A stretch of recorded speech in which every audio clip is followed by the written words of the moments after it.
certifications relatives à l'évitement, à la réduction ou encore à l'élimination d'une tonne de dioxyde de carbone à son équivalent d'autres gaz à effet de serre, les crédits carbone est à ce jour au cœur des débats au niveau national, mais également au niveau international. Mesdames et messieurs, bonjour et bienvenue à ce programme écologique Objectif Vert qui parle aujourd'hui du crédit carbone. Vous avez probablement déjà entendu parler de crédit carbone ou de compensation. Mais de quoi parle-t-on exactement? Un crédit carbone est une unité correspondant à l'évitement ou au retrait d'une tonne de CO2 dans l'atmosphère. Les crédits sont générés par des projets climatiques qui capturent le carbone dans l'atmosphère, par exemple grâce à la reforestation. Ils peuvent aussi éviter qu'une tonne de CO2 supplémentaire ne soit émise en empêchant un projet de déforestation ou encore en fournissant des fourneaux plus efficients dans les pays en développement. Le nombre de crédits générés par un projet est basé sur les tonnes de CO2 qu'il permet d'économiser. Pour garantir le calcul et la robustesse des projets climatiques, les crédits carbone peuvent être certifiés selon des normes internationales reconnues. Ces normes fournissent une méthodologie stricte de calcul des impacts, un cadre d'audit harmonisé et garantissent un suivi régulier des projets. Elles assurent ainsi que les projets sont bien mis en œuvre, qu'ils n'auraient pas pu être réalisés sans les revenus des crédits carbone et qu'ils créent des avantages climatiques mesurables et permanents. Une fois émis, chaque crédit se voit attribuer un identifiant unique et enregistré dans des registres publics pour garantir le fait qu'il ne peut être compté et vendu qu'une seule fois. Dans la lutte contre le changement climatique, les crédits carbone constituent un moyen éprouvé pour les entreprises de contrebalancer leurs émissions restantes après les avoir réduites au maximum. Ces investissements permettent de soutenir le développement durable des pays les plus menacés par le changement climatique ou de développer de nouvelles solutions. Comment fonctionnent les crédits carbone? Qui achète les crédits carbone, mais surtout à qui profitent les crédits carbone en RDC? Pour en parler, votre magazine donne la parole aujourd'hui au professeur Jean-Robert Bangoy. Professeur, bonjour. Bonjour madame. Alors vous êtes administrateur gérant de l'entreprise ERA qui s'est spécialisée dans la restauration de terres, si je puis dire comme ça. Vous avez des concessions forestières, vous travaillez dans la réduction des émissions dues à la déforestation. Alors professeur, d'entrée de jeu, qui doit comprendre le commun des Congolais? Ce n'est pas dit le commun des mortels. Quand on parle crédit carbone, on doit comprendre quoi? Bon, si on veut parler de crédit carbone forestier, nous parlons de l'évitement de la déforestation. Cela voudrait dire quoi? Cela voudrait dire que si on laisse la situation, comme on dit, business as usual, il peut arriver qu'il y ait une quantité, par exemple, de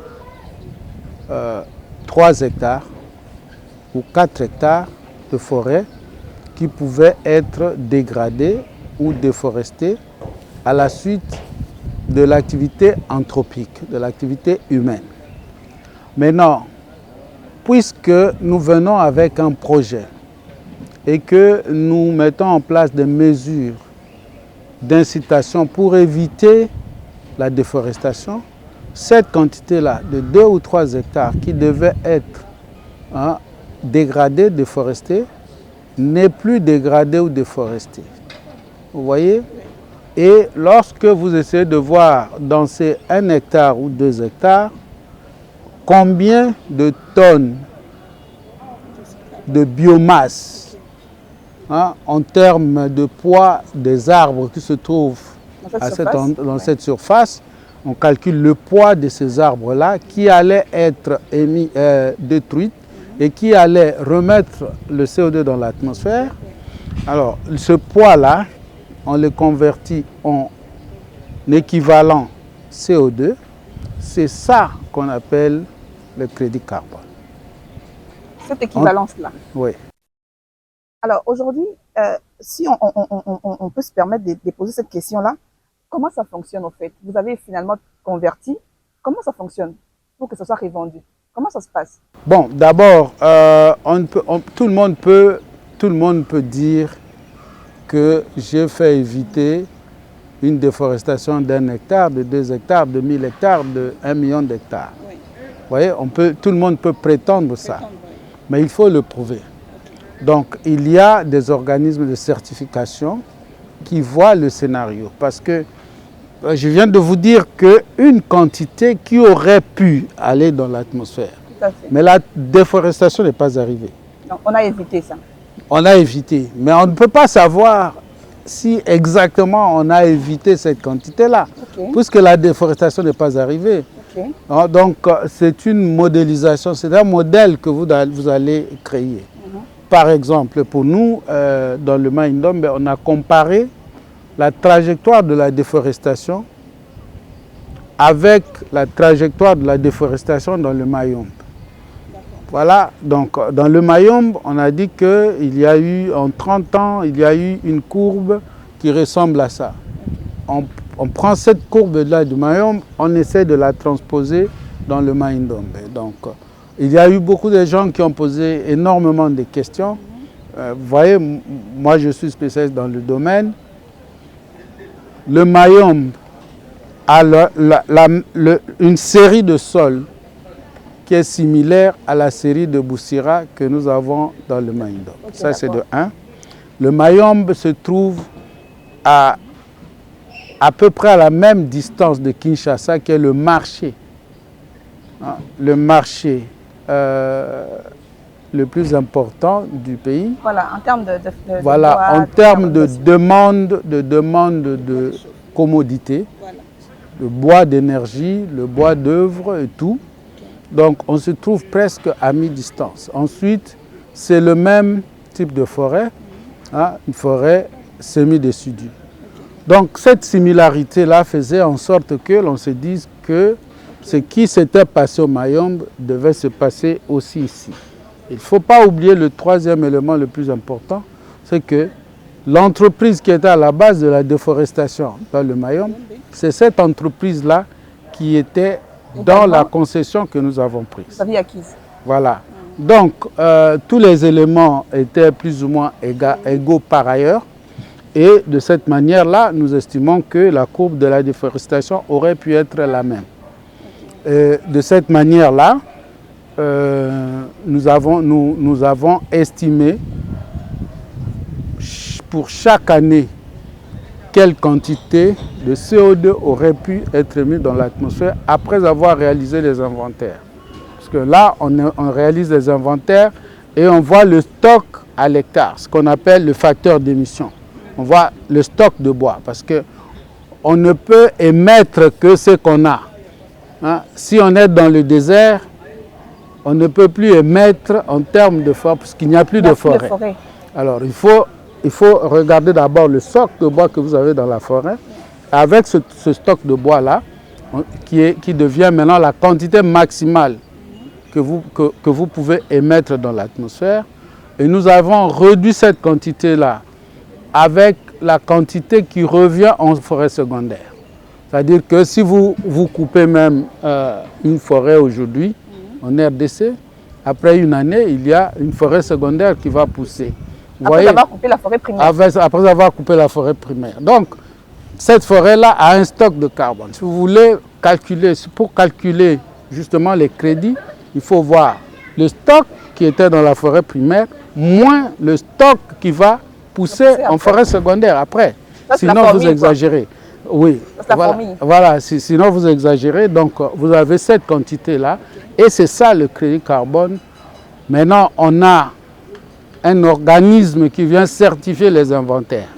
Ils vont vérifier les mesures que vous avez fait des arbres. Un organisme international, j'imagine. Oui, international qui vient. Nous, on utilise, dans le cadre de notre projet, c'est une ONG internationale qui s'appelle Vera, qui est spécialisée dans la certification. Elle vient, elle vérifie les mesurages que vous avez fait des arbres, pour que vous ne puissiez pas exagérer la taille des arbres. Et elle va aussi vérifier la déforestation que vous avez mesurée sur place. Parce que vous avez évité, au fait. Bon, il y a la déforestation que vous avez évitée et il y a la déforestation que vous n'avez pas pu éviter. Ce que vous n'avez pas pu éviter, vous devez le soustraire du crédit que vous avez. Alors, pour revenir, professeur, vous êtes basé dans les Maïndombe, vous l'avez dit déjà, même si on va s'étendre après plus tard, mais vous êtes présentement dans les Maïndombe. Alors, nous voulons savoir quand même, est-ce une première dans le pays? Et à quelle hauteur vous avez déjà vendu? C'est à hauteur de combien? Parce que finalement, cette question de crédit carbone, c'est quand même une question à la fois écologique, mais également économique. Alors, à quelle hauteur vous avez déjà vendu le crédit carbone dans les Maïndombe? Bon, disons que nous sommes pratiquement, dans le monde, nous sommes leaders dans la vente de crédit carbone. Pas qu'en RDC, même dans le monde? Dans le monde entier, nous sommes les leaders dans la vente de crédit carbone. Ici en Afrique, nous sommes le deuxième projet validé, certifié en Afrique. Le premier projet, c'est notre projet au Kenya. Okay. Et le deuxième projet, c'est le Maïndombe. Donc, et nous sommes le premier projet dans le bassin du Congo, ce n'est pas le seul jusque-là, qui a obtenu vraiment la certification de Verra. Et nous avons pu certifier dans le cadre de ce que je viens de vous dire, de la méthodologie que je viens de vous dire là, que moi-même j'avais en fait mise en place. Dans ce cadre-là, nous avions pu vendre 22 millions, nous avons pu certifier 22 millions de tonnes de crédit carbone. Certifié ou vendu? Certifié. Okay. Et nous avons vendu probablement autour de 19 millions de tonnes, 19 et 20 millions de tonnes. 9 et 20 millions de tonnes de Entre carbone. 19 et 20, et 20 millions de tonnes de crédit carbone. Ça, c'est en termes de ce qui a été vendu. Oui. Mais en termes économiques, ça vaut combien? On va voir les chiffres. On va voir les chiffres. Si on met de côté les commissions, donc on a pu vendre pour à peu près un peu plus que 100 millions de dollars. D'accord. Les chiffres est là, 100 millions de dollars. Je l'ai dit dans le début de cette émission, on veut savoir ça fonctionne comment, on a la réponse. Qui achète, là on n'a pas encore la réponse. Mais à qui profitent ces 100 millions de dollars jusqu'à ce jour? Non. Sur les 100 millions de dollars, d'abord vous savez qu'il y a 25% qui vont auprès des communautés. Oui. Donc 25% sont dans ce qu'on appelle le Fonds local de développement.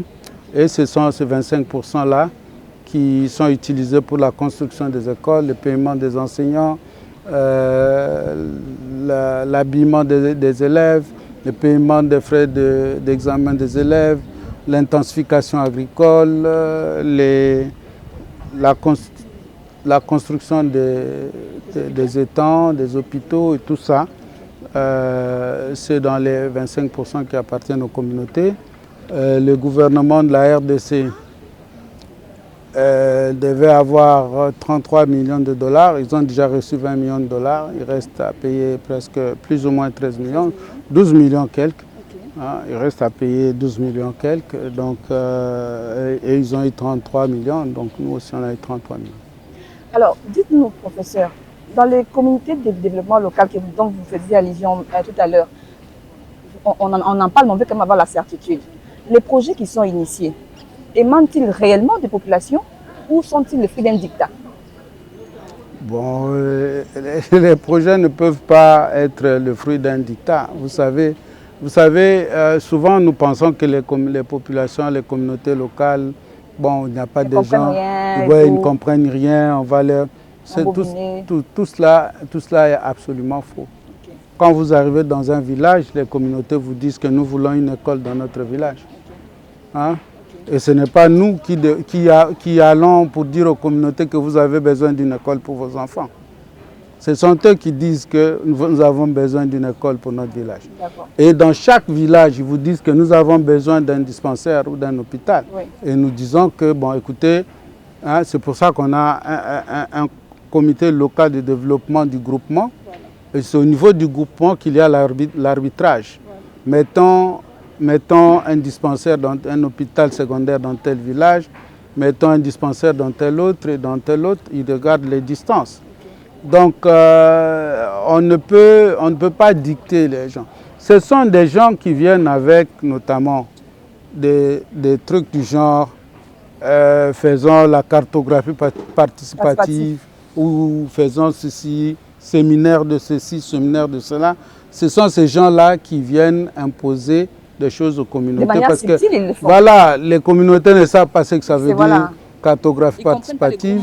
Ils ne savent pas ce que ça veut dire, séminaire de sensibilisation et tout ça.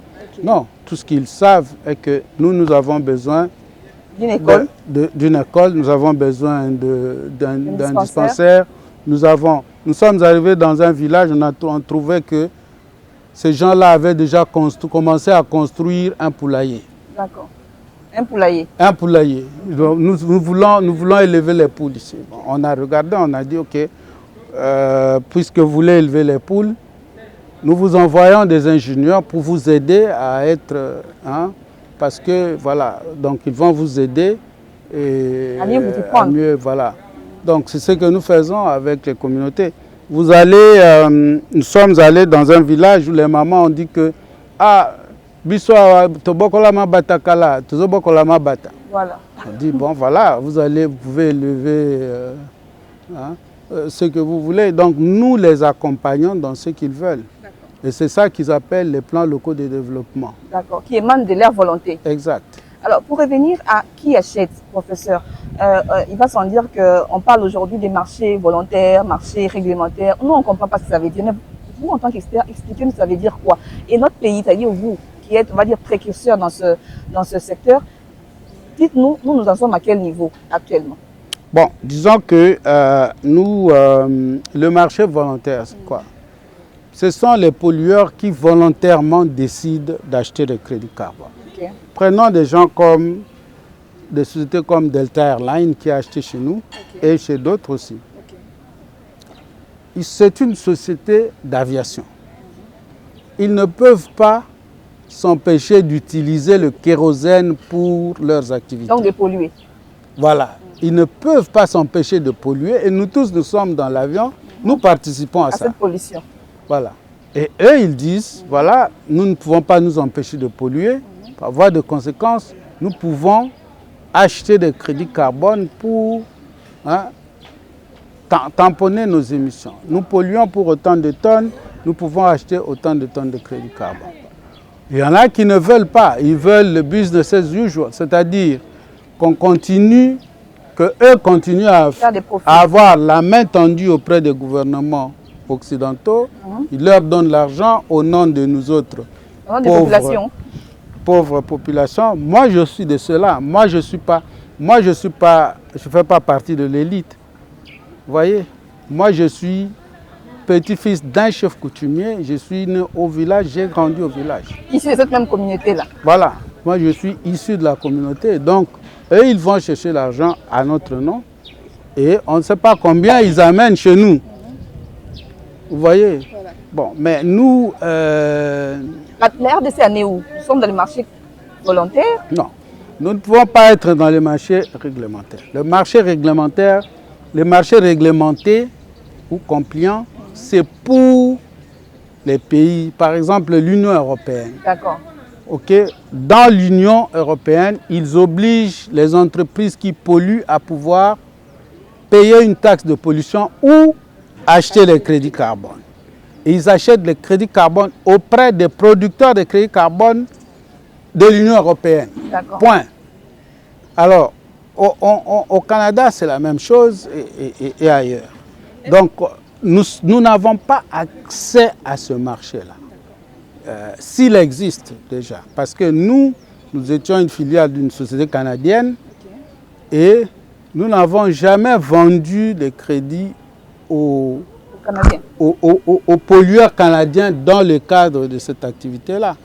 Vous voyez, ils n'en achetaient pas. Le marché volontaire, c'est celui des pollueurs qui acceptent volontairement d'acheter. Mais je ne peux pas m'empêcher de revenir sur cette question d'acquisition de vos... Déjà, vous avez dit que vous étiez dans les Maïndombe avec 300 000 hectares. Ouais. Vous êtes encore où et vous voulez vous étendre jusque où? Bon, pour le moment, nous avons 3 sociétés. Voilà. Nous avons 3 sociétés. La société qui est dans le Maïndombe, c'est celle qu'on appelle ERA Congo. Donc ERA Congo a une concession de 300 000 hectares dans le Maïndombe et une concession de 180 000 hectares à l'Équateur. Au total, ça fait moins de 500 000. Voilà, faites l'addition, 300 000 plus 189 000, ça fait 489 000 hectares en gros. Donc ça c'est ERA Congo. La société forestière, ouais, hein, la SORFA, la Société forestière et d'aménagement, a une concession de 104 000 hectares dans les territoires de Bikoro et une concession de 280 000 hectares dans les territoires de Bassoko. Vous faites l'addition, hein, nous ne sommes pas à 500 000. Et la société Wildlife Works Carbon Congo n'a qu'une concession de 289 000 hectares dans la province du Nord-Ubangi, à Businga. Donc, somme toute, ça fait voilà. Combien d'hectares, hein? Somme toute de ces concessions-là, je crois que c'est 880 000 hectares, quelque chose comme ça. Et cela ne serait-il pas motif de polémique quand on sait que finalement le droit n'appartient qu'à une seule personne, à une seule entité? Nous avons...